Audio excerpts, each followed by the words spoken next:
ਸਤਿ ਸ਼੍ਰੀ ਅਕਾਲ ਜੀ। ਇਸ ਵੇਲੇ ਜਿਹੜੇ ਕਿਸਾਨਾਂ ਦਾ ਮੋਰਚਾ ਹੈ, ਜਿਸ ਤਰੀਕੇ ਦੇ ਨਾਲ ਉਹਨੇ ਟੋਹਾਣੇ ਦੇ ਵਿੱਚ ਇੱਕ ਵਾਰੀ ਫਿਰ ਪ੍ਰਸ਼ਾਸਨ ਨੂੰ ਝੁਕਾਇਆ, ਉਹਦੀ ਜਿੰਨੀ ਵੀ ਕਿਸਾਨ ਏਕਤਾ ਦੀ ਤਾਰੀਫ ਕੀਤੀ ਜਾਵੇ ਉਨੀ ਥੋੜੀ ਹੈ। ਹਰਿਆਣੇ ਦੇ ਵਿੱਚ ਜਿਹੜਾ ਕਿਸਾਨ ਅੰਦੋਲਨ ਹੈ, ਇਹ ਪੰਜਾਬ ਤੋਂ ਬਾਅਦ ਸ਼ੁਰੂ ਹੋਇਆ। ਪੰਜਾਬ ਨੂੰ ਇਸ ਗੱਲ ਦਾ ਕ੍ਰੈਡਿਟ ਜਾਂਦਾ ਹੈ ਕਿ ਉਹਨੇ ਇਸ ਅੰਦੋਲਨ ਦੀ ਸ਼ੁਰੂਆਤ ਕੀਤੀ, ਪਰ ਅੱਜ ਹਰਿਆਣੇ ਦੇ ਵਿੱਚ ਇਹ ਅੰਦੋਲਨ ਬਹੁਤ ਪ੍ਰਚੰਡ ਹੈ। ਇਹ ਨਹੀਂ ਹੈ ਕਿ ਪੰਜਾਬ ਦੇ ਵਿੱਚ ਨਹੀਂ ਹੈ, ਪੰਜਾਬ ਦੇ ਵਿੱਚ ਵੀ ਇਹਦਾ ਬਹੁਤ ਵੱਡਾ ਅਸਰ ਹੈ। ਥਾਂ ਥਾਂ ਦੇ ਉੱਤੇ ਜਿਹੜੇ ਇੱਥੇ ਲੱਗੇ ਧਰਨੇ ਨੇ ਉਹ ਨਿਰੰਤਰ ਜਾਰੀ ਨੇ। ਗਰਮੀ ਦੇ ਬਾਵਜੂਦ ਲੋਕ ਦਿੱਲੀ ਦੀਆਂ ਸਰਹੱਦਾਂ ਦੇ ਉੱਤੇ Singhu border, Tikri border, Shahjahanpur, Ghazipur border, ਸਾਰੇ ਜਗ੍ਹਾ ਦੇ ਉੱਤੇ ਡਟੇ ਹੋਏ ਨੇ। ਪਰ ਹਰਿਆਣੇ ਦੇ ਅੰਦਰ ਜਿਹੜਾ ਇਹ ਅੰਦੋਲਨ ਦਾ ਬਹੁਤ ਵੱਡਾ ਅਸਰ ਹੈ। ਉਹ ਨਾ ਤਾਂ ਕਿਸੇ ਭਾਰਤੀ ਜਨਤਾ ਪਾਰਟੀ ਵਾਲੇ ਨੇਤਾ ਨੂੰ ਕੋਈ ਸਮਾਗਮ ਕਰਨ ਦੇ ਰਹੇ ਆ, ਨਾ ਜਨ ਨਾਇਕ ਜਨਤਾ ਪਾਰਟੀ ਵਾਲੇ ਨੂੰ ਕਿਸੇ ਨੂੰ ਸਮਾਗਮ ਕਰਨ ਦੇ ਰਹੇ ਆ।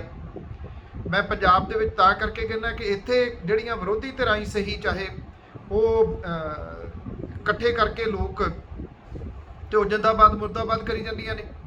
ਬੇਸ਼ੱਕ ਉਹ ਸਰਕਾਰ ਦੇ ਖਿਲਾਫ ਕਰ ਰਹੀਆਂ ਨੇ, ਉਹਨਾਂ ਦੀ ਡਿਊਟੀ ਆ ਇਹ ਸਰਕਾਰ ਦੇ ਖਿਲਾਫ ਕਰਨਾ।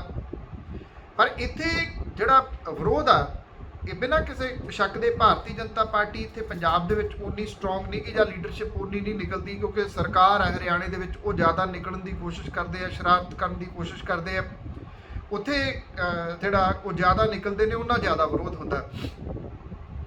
ਕਿਸਾਨ ਅੰਦੋਲਨ ਦਾ ਜਿਹੜਾ ਅਸਰ ਹੈ, ਕੁਝ ਲੋਕ ਇਹ ਕਹਿੰਦੇ ਆ ਕਿ ਕੋਈ ਫਰਕ ਨਹੀਂ ਪੈ ਰਿਹਾ ਸਰਕਾਰ ਨੂੰ। ਸਰਕਾਰ ਨੂੰ ਬਹੁਤ ਫਰਕ ਪੈ ਰਿਹਾ ਇਸ ਚੀਜ਼ ਦਾ। ਉਹਦੇ ਉੱਤੇ ਹੀ ਆਪਾਂ ਕੁਝ ਮਿੰਟ ਜਿਹੜੀ ਉਹ ਗੱਲ ਕਰਨੀ ਹੈ। ਪੰਜਾਬ ਦੇ ਵਿੱਚ ਲੋਕ ਸਭਾ ਦੀਆਂ 13 ਸੀਟਾਂ ਨੇ, ਹਰਿਆਣੇ ਦੇ ਵਿੱਚ 10 ਸੀਟਾਂ ਨੇ। ਪੰਜਾਬ ਦੇ ਵਿੱਚ ਜੇ ਅੱਜ ਲੋਕ ਸਭਾ ਦੀਆਂ ਚੋਣਾਂ ਹੋਣ ਤੇ ਭਾਰਤੀ ਜਨਤਾ ਪਾਰਟੀ ਨੂੰ ਸ਼ਾਇਦ ਹੀ ਕੋਈ ਸੀਟ ਲੱਭੇ। ਜੇ ਅੱਜ ਚੋਣਾਂ ਹੋਣ ਤੇ ਹਰਿਆਣੇ ਦੇ ਵਿੱਚ ਸ਼ਾਇਦ ਹੀ ਲੋਕ ਸਭਾ ਦੀ ਕੋਈ ਸੀਟ ਲੱਭੇ। ਚਲੋ 13 ਤੇ 10 ਕੋਈ ਮਾਇਨੇ ਨਹੀਂ ਰੱਖਦੀਆਂ, ਪਰ 13 ਤੇ 10 23 ਤਾਂ ਹੋ ਜਾਂਦੀਆਂ ਨੇ ਨਾ। 23 ਸੀਟਾਂ ਤਾਂ ਬਹੁਤ ਮਾਇਨੇ ਰੱਖਦੀਆਂ ਨੇ। ਉੱਤਰ ਪ੍ਰਦੇਸ਼ ਬਹੁਤ ਅਹਿਮ ਹੈ ਭਾਰਤੀ ਜਨਤਾ ਪਾਰਟੀ ਦੇ ਵਾਸਤੇ। 80 ਸੀਟਾਂ ਉੱਤਰ ਪ੍ਰਦੇਸ਼ ਤੋਂ ਉੱਥੇ ਲੋਕ ਸਭਾ ਦੀਆਂ ਨੇ। 17 ਦੇ ਵਿੱਚ ਜਦੋਂ ਭਾਰਤੀ ਜਨਤਾ ਪਾਰਟੀ ਨੇ ਸਰਕਾਰ ਬਣਾਈ ਸੀਗੀ ਉੱਤਰ ਪ੍ਰਦੇਸ਼ ਦੇ ਵਿੱਚ, ਤਾਂ ਉਹਨੂੰ ਬਹੁਤ ਵੱਡਾ ਬਹੁਮਤ ਉੱਥੇ ਮਿਲਿਆ ਸੀ। ਔਰ ਹੈਰਾਨੀਜਨਕ ਤਰੀਕੇ ਦੇ ਨਾਲ ਯੋਗੀ ਆਦਿੱਤਿਆਨਾਥ ਨੂੰ ਅਚਾਨਕ ਉੱਥੋਂ ਦਾ ਮੁੱਖ ਮੰਤਰੀ ਜਿਹੜਾ ਉਹ ਬਣਾ ਦਿੱਤਾ ਗਿਆ। ਇਹ ਸ਼ਾਇਦ ਸਮਝਿਆ ਗਿਆ ਕਿ ਯੋਗੀ ਆਦਿੱਤਿਆਨਾਥ ਭਵਿੱਖ ਦਾ ਭਾਰਤੀ ਜਨਤਾ ਪਾਰਟੀ ਦਾ ਚਿਹਰਾ ਹੋ ਸਕਦਾ, ਕਿਉਂਕਿ RSS ਜਿਹੜੀ ਆ ਉਹ ਸਾਰੀ ਸਟ੍ਰੈਟਜੀ ਬਣਾਉਂਦੀ ਆ ਭਾਰਤੀ ਜਨਤਾ ਪਾਰਟੀ ਦੀ ਕਿ ਕਿਵੇਂ ਚੱਲੂਗਾ ਸਾਰਾ ਕੁਝ। ਪੱਛਮੀ ਬੰਗਾਲ ਦੇ ਵਿੱਚ ਵੀ ਯੋਗੀ ਆਦਿੱਤਿਆਨਾਥ ਨੂੰ ਉੱਥੇ ਰੈਲੀਆਂ ਦੇ ਵਾਸਤੇ ਲਿਜਾਇਆ ਗਿਆ। ਹਾਲਾਂਕਿ ਉਹਨਾਂ ਦੀਆਂ ਰੈਲੀਆਂ ਦੇ ਵਿੱਚ ਭੀੜ ਨਹੀਂ ਦਿਸੀ ਕਿਤੇ ਵੀ।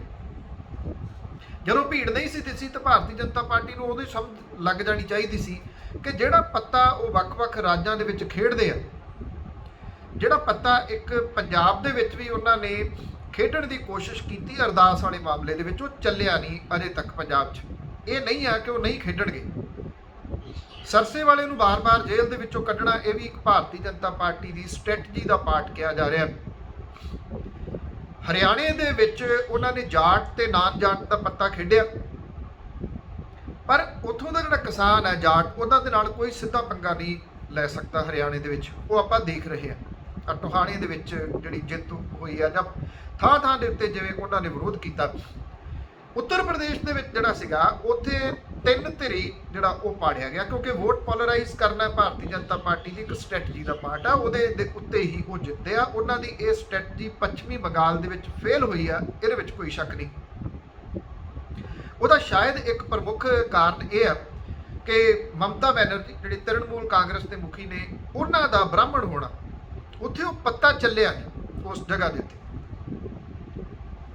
ਪਰ ਉੱਥੇ ਜਿਹੜਾ ਪੱਛਮੀ ਬੰਗਾਲ ਦੇ ਵਿੱਚ ਭਾਰਤੀ ਜਨਤਾ ਪਾਰਟੀ ਨੂੰ ਮੂੰਹ ਦੀ ਖਾਣੀ ਪਈ, ਖਾਸ ਤੌਰ ਦੇ ਉੱਤੇ ਭਾਰਤੀ ਜਨਤਾ ਪਾਰਟੀ ਨੂੰ ਜਿੰਨੀ ਮੂੰਹ ਦੀ ਖਾਣੀ ਪਈ, ਓਨੀ ਉੱਥੇ ਪ੍ਰਧਾਨ ਮੰਤਰੀ ਤੇ ਗ੍ਰਹਿ ਮੰਤਰੀ ਹੋਰਾਂ ਨੂੰ ਜ਼ਿਆਦਾ ਮੂੰਹ ਦੀ ਖਾਣੀ ਪਈ, ਕਿਉਂਕਿ ਉਹ ਜਿਸ ਤਰੀਕੇ ਦੇ ਨਾਲ ਦੋਵੇਂ ਜਾਣੇ ਗਏ ਸੀ, ਉਹ ਇਉਂ ਸੀ ਵੀ ਅਸੀਂ ਜਿੱਤ ਕੇ ਮੁੜਾਂਗੇ, ਉਂਝ ਮੁੜਦੇ ਨਹੀਂ। ਪਰ ਕਹਾਣੀ ਉੱਥੇ ਉਹ ਫਿੱਟ ਨਹੀਂ ਹੋਈ। ਉਸ ਤੋਂ ਬਾਅਦ ਇਸ ਸਟ੍ਰੈਟਜੀ ਦੇ ਉੱਤੇ ਹੁਣ ਭਾਰਤੀ ਜਨਤਾ ਪਾਰਟੀ ਨੂੰ ਖਾਸ ਤੌਰ ਦੇ ਉੱਤੇ ਉਹਦੀ ਜਿਹੜੀ ਮਾਈ ਬਾਪ ਹੈ RSS ਉਹਨੂੰ ਸੋਚਣਾ ਪੈ ਰਿਹਾ।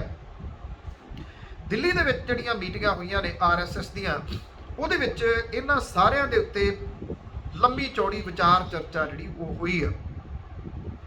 ਉੱਤਰ ਪ੍ਰਦੇਸ਼ ਦੇ ਵਿੱਚ ਚੋਣਾਂ ਅਗਲੇ ਵਰੇ ਫਰਵਰੀ ਦੇ ਵਿੱਚ ਡਿਊ ਨੇ।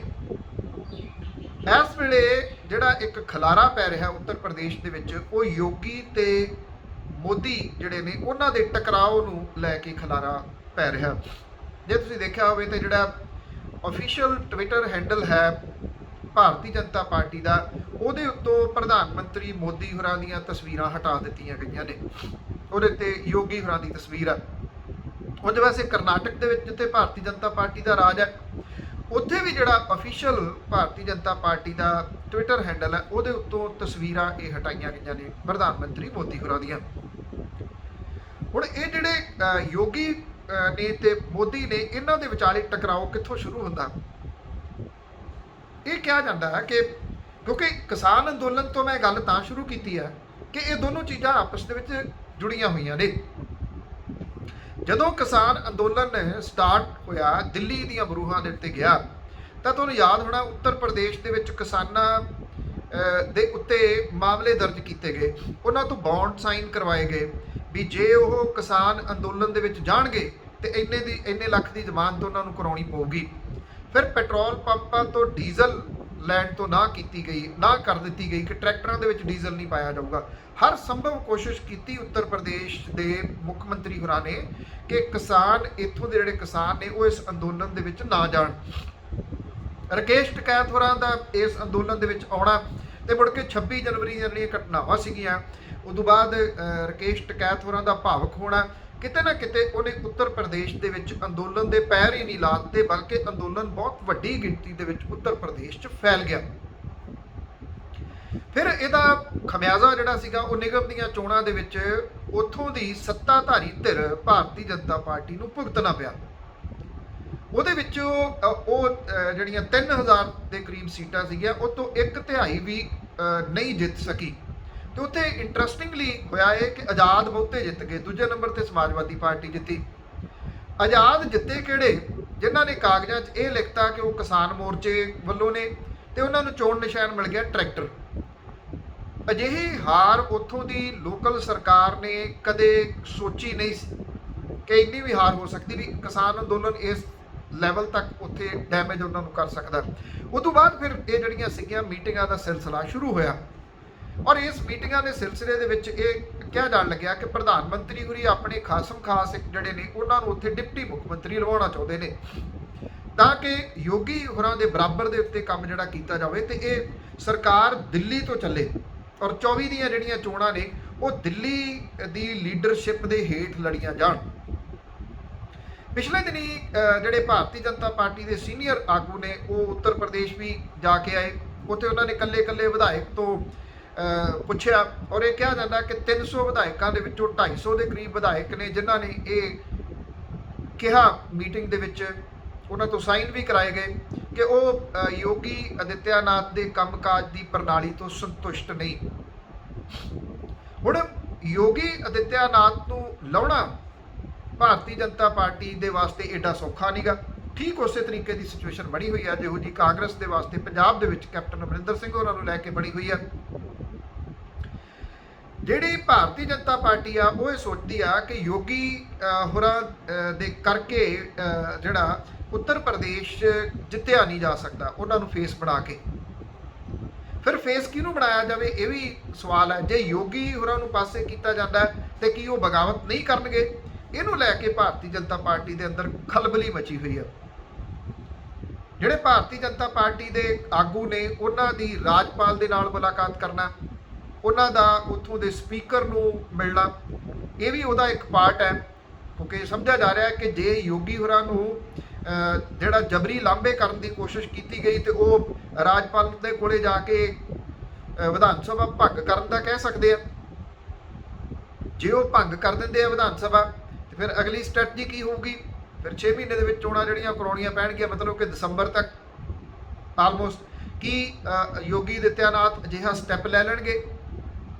ਇਹ ਵੀ ਪਤਾ ਲੱਗ ਰਿਹਾ ਕਿ ਜਿਹੜੀ RSS ਦੀ ਮੀਟਿੰਗ ਦਿੱਲੀ ਦੇ ਵਿੱਚ ਹੋਈ ਆ, ਉਹਦੇ ਵਿੱਚ ਇਹਨਾਂ ਸਾਰੀਆਂ ਸੰਭਾਵਨਾਵਾਂ ਦੇ ਉੱਤੇ ਜਿਹੜਾ ਵਿਚਾਰ ਚਰਚਾ ਕੀਤਾ ਗਿਆ, ਔਰ ਵਿਚਾਰ ਚਰਚਾ ਦੇ ਵਿੱਚ ਕਿਸਾਨੀ ਮੁੱਦਾ ਸਭ ਤੋਂ ਅਹਿਮ ਰਿਹਾ। ਜਿੱਥੇ ਉੱਤਰ ਪ੍ਰਦੇਸ਼ ਦੀਆਂ ਚੋਣਾਂ, ਪੱਛਮੀ ਬੰਗਾਲ ਦੇ ਵਿੱਚ ਹਾਰ ਮੁੱਦਾ ਰਿਹਾ, ਕਿਸਾਨੀ ਮੁੱਦਾ ਵੀ ਜਿਹੜਾ ਰਿਹਾ।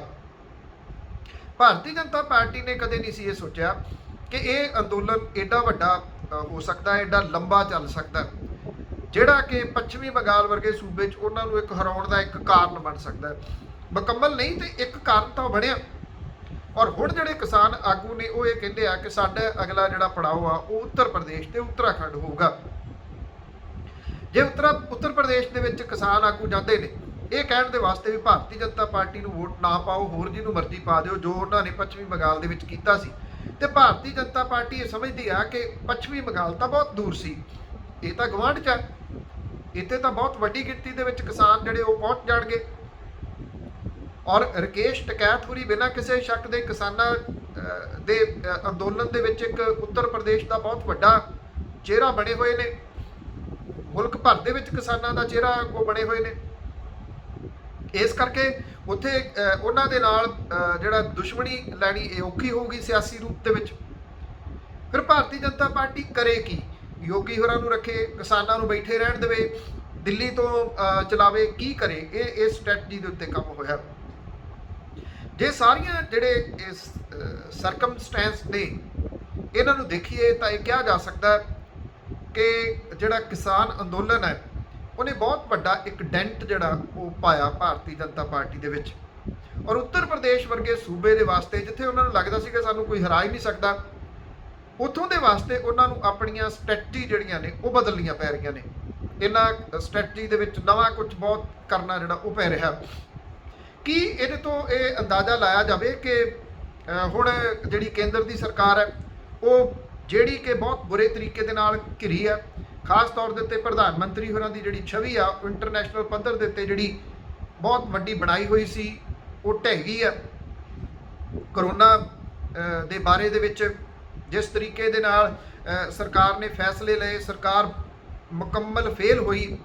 ਜਿਹੜੀਆਂ ਗੱਲਾਂ ਵਿਰੋਧੀ ਧਿਰਾਂ ਕਹਿੰਦੀਆਂ ਸੀ ਆ ਕਰੋ, ਉਹ ਹੁਣ ਕੀਤੀਆਂ ਜਾ ਰਹੀਆਂ ਨੇ ਇੰਨੀ ਦੇਰ ਤੋਂ ਬਾਅਦ। ਅਜੇ ਇਹ ਕਿਹਾ ਜਾ ਰਿਹਾ ਕਿ ਅਸੀਂ ਟੀਕਾ ਲਵਾਂਗੇ ਕੰਪਨੀਆਂ ਤੋਂ, ਕਦੋਂ ਲਿਆ ਜਾਊਗਾ, ਕਦੋਂ ਉਹਨਾਂ ਨੂੰ ਪੇਮੈਂਟ ਕੀਤੀ ਜਾਊਗੀ, ਕਦੋਂ ਉਹ ਵੈਕਸੀਨ ਮਿਲਣਗੇ, ਕਦੋਂ ਉਹ ਰਾਜਾਂ ਨੂੰ ਮਿਲਣਗੇ। ਲੰਬੀ ਜਿਹੜੀ ਇਹ ਲੜਾਈ ਆ ਕਰੋਨਾ ਵਾਲੀ। ਕੇਸ ਘਟੇ ਆ, ਕੇਸ ਘਟਣ ਦਾ ਮਤਲਬ ਇਹ ਨਹੀਂ ਗਾ ਕਿ ਕਰੋਨਾ ਖਤਮ ਹੋ ਗਿਆ। ਇਸ ਕਰਕੇ ਉਸ ਮਸਲੇ ਦੇ ਉੱਤੇ ਵੀ ਕਿਰਕਰੀ ਬਹੁਤ ਵੱਡੀ ਹੋਈ ਹੈ ਸਰਕਾਰ ਦੀ। ਉਸ ਕਿਰਕਰੀ ਨੂੰ ਕਿਵੇਂ ਕੰਟਰੋਲ ਕਰਨਾ, ਸਭ ਤੋਂ ਵੱਡੀ ਗਲੇ ਦੀ ਹੱਡੀ ਇਸ ਵੇਲੇ ਕਿਸਾਨ ਅੰਦੋਲਨ ਕੇਂਦਰ ਦੀ ਸਰਕਾਰ ਦਾ ਔਰ ਭਾਰਤੀ ਜਨਤਾ ਪਾਰਟੀ ਦੇ ਵਾਸਤੇ ਬਣਿਆ ਹੋਇਆ। ਜਿਸ ਚੀਜ਼ ਦੇ ਉੱਤੇ ਉਹ ਅੜੇ ਹੋਏ ਆ, ਹੋ ਸਕਦਾ ਹੈ ਕਿ ਆਉਣ ਵਾਲੇ ਦਿਨਾਂ ਦੇ ਦੌਰਾਨ ਉੱਤਰ ਪ੍ਰਦੇਸ਼ ਵਾਲੀ ਜਿਹੜੀ ਸਥਿਤੀ ਬਣ ਰਹੀ ਹੈ ਜਿਹੋ ਜੀ ਸਿਆਸੀ, ਉਹਦੇ ਕਰਕੇ ਕਿਸਾਨ ਜਿਹੜਾ ਅੰਦੋਲਨ ਆ ਇਹਦਾ ਕੋਈ ਨਾ ਕੋਈ ਹੱਲ ਲੱਭਣ ਵਾਲੇ ਪਾਸੇ ਗੱਲ ਤੁਰੇ। ਜਿਹੜੀ RSS ਦੀ ਮੀਟਿੰਗ ਹੋਈ ਆ ਉਹਦੇ ਵਿੱਚ ਜਿਹੜੇ ਮੁੱਦੇ ਵਿਚਾਰੇ ਗਏ ਆ ਉਹਦੇ 'ਚ ਇਹ ਅਹਿਮ ਮੁੱਦਾ ਸੀਗਾ ਇੱਕ ਕਿਸਾਨ ਅੰਦੋਲਨ ਵਾਲਾ। ਇਹਦਾ ਹੁਣ ਹੱਲ ਕਿਵੇਂ ਕੱਢਿਆ ਜਾਵੇ, ਕਿਉਂਕਿ ਅੜੀ ਜਿਹੜੀ ਆ ਉਹ ਉੱਥੇ ਹੀ ਖੜੀ ਹੈ।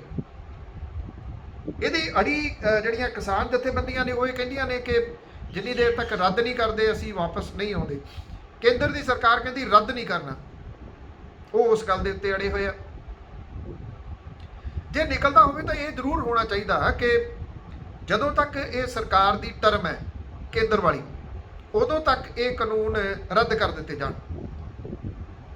ਅਗਲੀਆਂ ਜਿਹੜੀਆਂ 24 ਦੀਆਂ ਚੋਣਾਂ ਨੇ ਉਹ ਸਿਆਸੀ ਪਾਰਟੀਆਂ ਇਸ ਮੁੱਦੇ ਨੂੰ ਆਪਣੇ ਚੋਣ ਮੈਨੀਫੈਸਟੋ ਦੇ ਵਿੱਚ ਲਿਆਉਣ ਵੀ ਕਿਹੜੀਆਂ ਉਹਦੇ ਹੱਕ ਦੇ ਵਿੱਚ ਨੇ, ਕਿਹੜੀਆਂ ਉਹਨਾਂ ਕਾਨੂੰਨਾਂ ਦੇ ਵਿਰੋਧ ਦੇ ਵਿੱਚ ਨੇ। ਜੇ ਭਾਰਤੀ ਜਨਤਾ ਪਾਰਟੀ ਆਪਣੀ ਚੋਣ ਮੈਨੀਫੈਸਟੋ 'ਚ ਲੈ ਆਉਂਦੀ ਕਿ ਅਸੀਂ ਜੇ ਦੁਬਾਰਾ ਪਾਵਰ ਚਾਹੁੰਦੇ ਤੇ ਅਸੀਂ ਫੇਰ ਕਰਾਂਗੇ ਉਹਨੂੰ ਲਾਗੂ, ਜੇ ਉਹ ਫੇਰ ਸੱਤਾ ਦੇ ਵਿੱਚ ਆਉਂਦੀ ਆ ਤਾਂ ਹੋਰ ਗੱਲ ਹੈ। ਜੇ ਉਹ ਨਹੀਂ ਸੱਤਾ ਦੇ ਵਿੱਚ ਆਉਂਦੀ ਤੇ ਫਿਰ ਇਹ ਕਾਨੂੰਨ ਆਟੋਮੈਟਿਕਲੀ ਜਿਹੜੇ ਉਹ ਰੱਦ ਹੋ ਜਾਣਗੇ। ਕਿਸਾਨ ਜਥੇਬੰਦੀਆਂ ਇਸ ਜਿਹੜੀ ਇਹਨੂੰ ਮੰਨਦੀਆਂ ਨੇ ਜਾਂ ਨਹੀਂ, ਕੀ ਇਹ ਗੱਲ ਉੱਭਰਦੀ ਆ, ਇਹ ਬੜਾ ਅਹਿਮ ਪੁਆਇੰਟ ਰਹੂਗਾ ਆਉਂਦੇ ਦਿਨਾਂ ਦੇ ਦੌਰਾਨ। ਇੱਕ ਗੱਲ ਲੱਗਦੀ ਆ ਕਿ ਗੱਲਬਾਤ ਜਿਹੜੀ ਆ ਉਹ ਕਿਸੇ ਨਾ ਕਿਸੇ ਪਾਸੇ ਤੋਂ ਤੁਰੂਗੀ ਜ਼ਰੂਰ। ਇਸ ਕਰਕੇ ਨਹੀਂ ਕਿ ਕੇਂਦਰ ਦੀ ਸਰਕਾਰ ਚਾਹੁੰਦੀ ਹੈ ਕਿ ਇਹ ਗੱਲਬਾਤ ਹੋਵੇ, ਬਲਕਿ ਉਹ ਫਸ ਰਹੀ ਹੈ ਬਹੁਤ ਬੁਰੇ ਤਰੀਕੇ ਨਾਲ ਭਾਰਤੀ ਜਨਤਾ ਪਾਰਟੀ। ਉੱਤਰ ਪ੍ਰਦੇਸ਼ ਨੂੰ ਉਹ ਕਿਸੇ ਵੀ ਹਾਲਤ ਦੇ ਵਿੱਚ ਹੱਥੋਂ ਨਹੀਂ ਜਾਣ ਦੇਣਾ ਚਾਹੁੰਦੀ। ਉਹਨੂੰ ਪਤਾ ਇਸ ਗੱਲ ਦਾ, ਸਭ ਤੋਂ ਵੱਡਾ ਸੂਬਾ ਜੇ ਉਹ ਵਿਧਾਨ ਸਭਾ ਦੇ ਰੂਪ ਦੇ ਵਿੱਚ ਹੱਥੋਂ ਚਲੇ ਗਿਆ ਤੇ ਫਿਰ ਲੋਕ ਸਭਾ ਦੇ ਵਿੱਚ ਉਹਦੇ ਵਾਸਤੇ ਬੜੀਆਂ ਸਾਰੀਆਂ ਮੁਸੀਬਤਾਂ ਲਗਭਗ ਬਹੁਤੇ ਵੱਡੇ ਸੂਬਿਆਂ ਦੇ ਵਿੱਚ ਖੜੀਆਂ ਨੇ। ਉੱਥੋਂ ਫਿਰ ਉਹਨਾਂ ਦਾ ਜਿੱਤ ਸਕਣਾ ਜਿਹੜਾ ਲੋਕ ਸਭਾ ਦੇ ਵਾਸਤੇ ਔਖਾ ਹੋਊਗਾ। ਯੋਗੀ ਤੇ ਮੋਦੀ ਦਾ ਟਕਰਾਓ, ਜਿਹਦੇ ਵਿਚਾਲੇ ਇੱਕ ਵੱਡੀ ਧਿਰ ਜਿਹੜੀ ਉਹ ਕਿਸਾਨ ਖੜੇ ਆ, ਉਹਦਾ ਬਹੁਤ ਵੱਡਾ ਰੋਲ ਆਉਂਦੇ ਦਿਨਾਂ ਦੇ ਦੌਰਾਨ ਭਾਰਤ ਦੀ ਰਾਜਨੀਤੀ ਦੇ ਉੱਤੇ ਵੇਖਣ ਨੂੰ ਮਿਲੂਗਾ। ਜਦੋਂ ਇਹ ਅੰਦੋਲਨ ਦਿੱਲੀ ਦੀਆਂ ਬਰੂਹਾਂ ਦੇ ਉੱਤੇ ਗਿਆ, ਮੈਂ ਉਦੋਂ ਵੀ ਇਹ ਗੱਲ ਕਹੀ ਸੀ ਕਿ ਜਿੰਨਾ ਲੰਬਾ ਚੱਲੂਗਾ ਉਹਨਾਂ ਮੁਲਕ ਦਾ ਫਾਇਦਾ, ਜਿੰਨਾ ਛੋਟਾ ਰਹੂਗਾ ਉਹਨਾਂ ਮੋਦੀ ਹੋਰਾਂ ਦਾ ਜਿਹੜਾ ਉਹ ਫਾਇਦਾ। ਇਹ ਅੰਦੋਲਨ ਇਹ ਠੀਕ ਹੈ ਕਿ ਇਸ ਵੇਲੇ ਜਿਹੋ ਜਿਹਾ ਮੌਸਮ ਹੈ, ਬਹੁਤ ਗਰਮੀ ਹੈ, ਇਸ ਇੰਨੇ ਹੁਮਸ ਦੇ ਵਿੱਚ ਸੜਕਾਂ ਦੇ ਉੱਤੇ ਬੈਠਣਾ ਕੋਈ ਸੌਖਾ ਨਹੀਂ, ਟਰਾਲੀਆਂ ਦੇ ਵਿੱਚ ਪੈਣਾ ਕੋਈ ਸੌਖਾ ਨਹੀਂ। 30 ਦਿਨ ਇਸ ਵਾਰੀ ਤੂਫਾਨ ਆਉਂਦੇ ਆ, ਸਾਰਾ ਕੁਝ ਪੁੱਟ ਪੱਟ ਕੇ ਟੈਂਟ ਲੈ ਜਾਂਦੇ ਆ।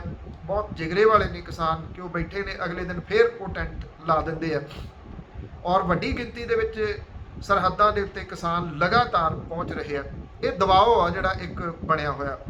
ਔਰ ਕਿਸਾਨਾਂ ਨੇ ਜੋ ਹਰਿਆਣੇ ਦੇ ਵਿੱਚ ਆ ਫੇਰ ਦਬਾਅ ਬਣਾਇਆ, ਇਹਦਾ ਵੀ ਅਸਰ ਕੇਂਦਰ ਦੀ ਸਰਕਾਰ ਦੇ ਉੱਤੇ ਦਿਸੂਗਾ। ਪੰਜਾਬ ਦੇ ਵਿੱਚ ਹੈ ਦਬਾਅ, ਪਰ ਪੰਜਾਬ ਦੇ ਵਿੱਚ ਇੱਕ ਧਿਰ ਜਿਹੜੀ ਬਿਨਾਂ ਵਜ੍ਹਾ ਤੋਂ ਸਿਰਫ ਕਿਸਾਨ ਆਗੂਆਂ ਦਾ ਤੇ ਕਿਸਾਨਾਂ ਦਾ ਵਿਰੋਧ ਕਰ ਰਹੀ ਹੈ, ਉਹ ਡੈਮੇਜ ਕਰ ਰਹੀ ਹੈ ਇਸ ਵੇਲੇ।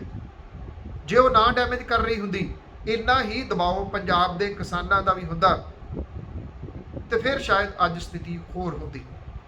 ਵੇਖਦੇ ਹਾਂ ਕਿ ਆਉਂਦੇ ਦਿਨਾਂ ਦੇ ਦੌਰਾਨ ਕਿਸਾਨਾਂ ਦਾ ਇਹ ਮੋਰਚਾ ਜਿਹੜਾ ਜਿਵੇਂ ਉੱਤਰ ਪ੍ਰਦੇਸ਼ ਦੇ ਵਿੱਚ ਉਹ ਡੈਮੇਜ ਕਰ ਰਿਹਾ, ਉਹਦੇ ਤੋਂ ਡਰਦੇ ਹਾਂ ਕਿ ਕੇਂਦਰ ਦੀ ਸਰਕਾਰ ਉਹਨਾਂ ਦੇ ਨਾਲ ਗੱਲਬਾਤ ਸ਼ੁਰੂ ਕਰਕੇ ਇਸ ਮਸਲੇ ਦੇ ਹੱਲ ਵੱਲ ਤੁਰਦੀ ਹੈ। ਧੰਨਵਾਦ, ਸਤਿ ਸ਼੍ਰੀ ਅਕਾਲ।